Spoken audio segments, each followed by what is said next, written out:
Welcome to day 2 of the Summer Stabilizer series. I'm so glad you're back. We have a big day in front of us, and I think you're going to see a lot of light bulb moments after today.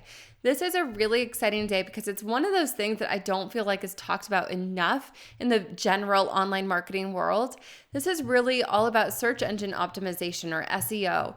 And I'll tell you, SEO has my absolute heart, especially for roadpreneurs. That's because when you can have a website that's consistently found by people who are literally searching for what you offer, then you can make so much more of an impact in this world. It's a lot less about relying on social media, although social media is important. That's why we talked about it yesterday. But having SEO working as your tailwind is only going to increase your impact and make it so you really truly can get off of that hamster wheel that I keep talking about. So we're going to talk through how you can look at your website and optimize it for SEO. Now I'm going to call this a flash optimization because by no means does this exhaust the number of ways that you can optimize your website. Also, by no means does this exhaust the number of ways that you should be optimizing your website. I will finally say that there is a lot to be said for consistency in posting to your website. So if you have things that are scheduled in advance, that's great. If not, don't stress it, but just know that we do have to continuously build up our website. So that's why this is a flash optimization. It's really a quick check so that when you are hitting the road for the summer, you can know that your website is actually going to be more likely to work for you and help drive those leads to your business.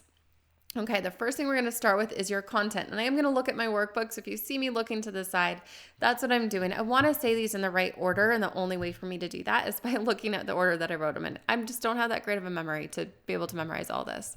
But let's start with the first one. So on page 2 of your workbook, again, if you've not downloaded it, go to roadpreneur.com/summer. That's going to send you the link to your portal where you can download all of these. So make sure you download these workbooks because they're super valuable, and you want to have those workbooks printed out so you have the checklist so you can check off. So the very first thing we're going to do is to add keywords to the alt tag on every single image on your website. Now, I'm not going to go into how to do this because every single platform is different, but basically what you want to do is go and find all of your images and see if your keywords are added to it. The alt tags on those images are alternative ways that computers can see what you're posting about.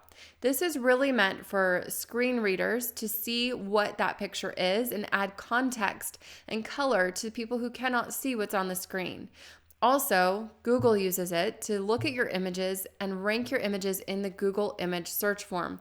That is significant because if you look at how people are now searching online, more people are looking at those Google images. So what I want you to do is really focus on what keywords am I putting in those alt tags. And make sure that you're writing it within the context of where it's posted, within the context of what that picture actually is. You want it to be relevant, but use a variety of keywords and make sure that every single picture on your website has a relevant keyword in that alt tag. The second thing is I want you to review the URLs that you use on your website. So often I will go onto a page and I'll see a blog post that has a slug or the part that's after the domain name. I talked about it a little bit yesterday, but so often I'll go onto a website and I'll see there's a very huge long slug, and that slug actually is too long. It's too confusing to Google, and then they just don't even look at it and they don't rank it. It has been shown and it has been proven that shorter slugs rank higher. So if you are writing a post about the best travel trailers for traveling with dogs and a family, you don't want to have all of that in there. You can say best travel trailers as your slug. Something very short, something very concise, something that's going to be very descriptive and easy for Google to say, oh, that makes sense. That's clear. I can see what's happening on that domain or on that web page. And that's where I'm going to send people. The next one is to review the title tags on your website to make sure they're the most relevant and they're there. So the title tag on your website is that when you log into, or not when you log into Google, that's obviously wrong. When you log into your blog post and you look at what Google is seeing and what Google is displaying, or any search engine, That is the title, that blue text on Google. That's the title of your page. You want to make sure that you have your keyword in that title. You also want to make sure you have your keyword in the title of your blog post or in the top header on your page. If you know HTML, this is the H1 tags and the H2 tags. Make sure you're putting your keywords in there. And so often we intend to do that and then we don't. So it's really good just to do this flash optimization where you go through and say, yes, my keyword is here. Or, oh, I changed my keyword. I should probably update this blog post so it's ranking in the right way. And you can go through and just do a quick review of your website. The next one is to review your internal links and make sure that they're linked, that your keywords are linked as that anchor text. So anchor text are the words that you use to link out to another website. So if I were to say, click here to get your free download, and I had click here with the underline underneath it, and they were to click on click here to go to that website to download something, click here would be the anchor text. You always want to try, and that's a terrible example because there's no keywords in that. So what you'd rather do in that situation, and what you can do to very quickly update your website to be a little bit more optimized, is to take a sentence like that, like click here to get your free download, click here to grab your opt-in. Instead of having click here, say grab your opt-in about, and then have the keyword and the title of that opt-in as the clickable link. So your anchor text, the text that you're using to link to wherever you're linking to, that is your keyword. That is filled with keywords. And that is going to help Google say, oh, there's something about that keyword on the other side of this link. So it's going to start to rank all your different blog posts and your different content a little bit better and a little bit higher. Finally, make sure that all links to any external sources open up in a new tab. And I'm going to talk a little bit more about why that's so important in just a little bit. But basically, what you have to do, and you have to really manually go and do this. There's no automatic way to do this.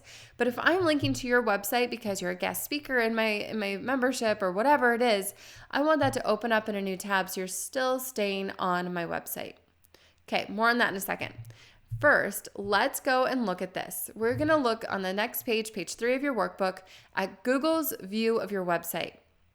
And this is a big deal. We want to know how Google is looking at our website.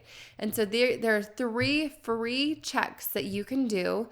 Two of them are by Google, one's by another outside link, but you can use all 3 of these for free to check your website and make sure that it's optimized and that it's running the way it should and that people are able to actually find it. So the first one is the Google Search Console inspection. What you do is you basically go there, claim your domain, which you should be doing anyways, and go and type in your URL. It's going to pop up if there's any errors, or it's going to show you, yep, all clear, you're good to go. You want to make sure and do that because I cannot tell you how many times I've run that search and all of a sudden something is wonky and something's off and I've got to go and fix it. And so running that search before the summer hits and before you're hoping to kind of take a step back, that's going to make sure that all these extra efforts that you've done to optimize your website are actually optimizing your website. Next, make sure your website is mobile friendly. In today's day and age, most websites are, but there's a lot of website builders that are still not. And you want to make sure that people can read what is happening on their tiny screens, their smartphones and their tablets.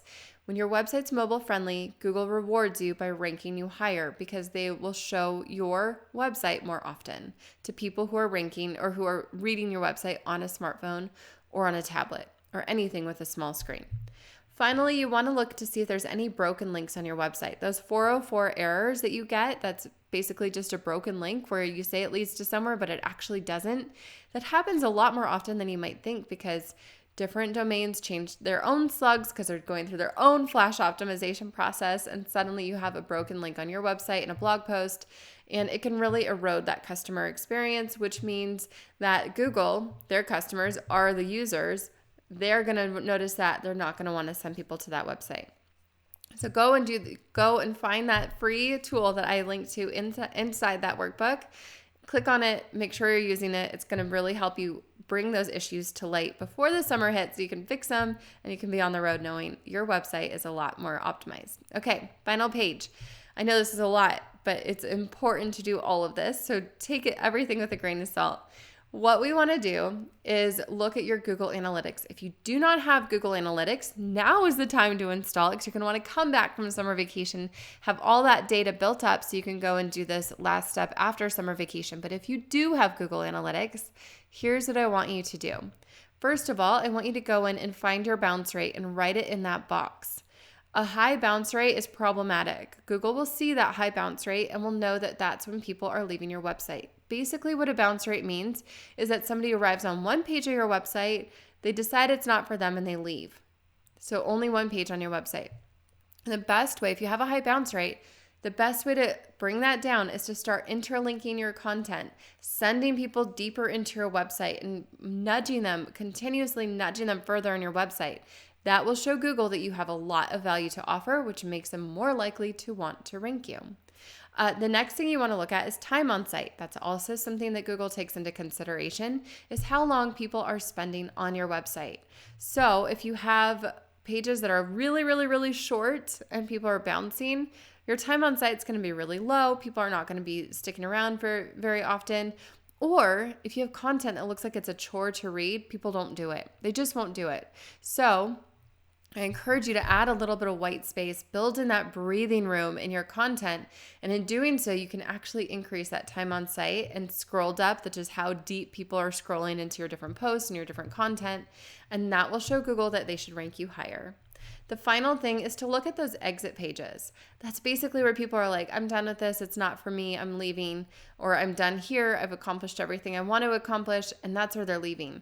If you take a look at those exit pages, you might be able to find ways that you can keep them on your page for longer, or you can lower that bounce rate by, instead of them leaving, they're sent to other pages.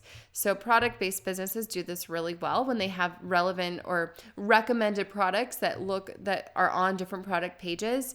Instead of someone saying, oh, well, I actually didn't want that t-shirt, I want a different one, and relying on them to hit the back button and go and find another shirt, they say, here's a few other options that you can look at. In doing so, the customer's like, oh, I might not have found that one, but I'm curious about that one. And then they start to go deeper and deeper into the product. You can do that for any industry on any website. Just looking at that exit page will really help you understand where people are leaving your website and where you can actually go and retain them. So if you do all of this before the summertime, just imagine how much more optimized your website is. And like I said, this is only a flash optimization. There's so much more to it, but just doing this is going to work wonders for your business.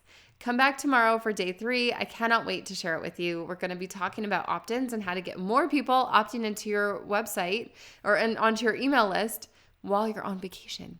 So come on back for tomorrow, day 3.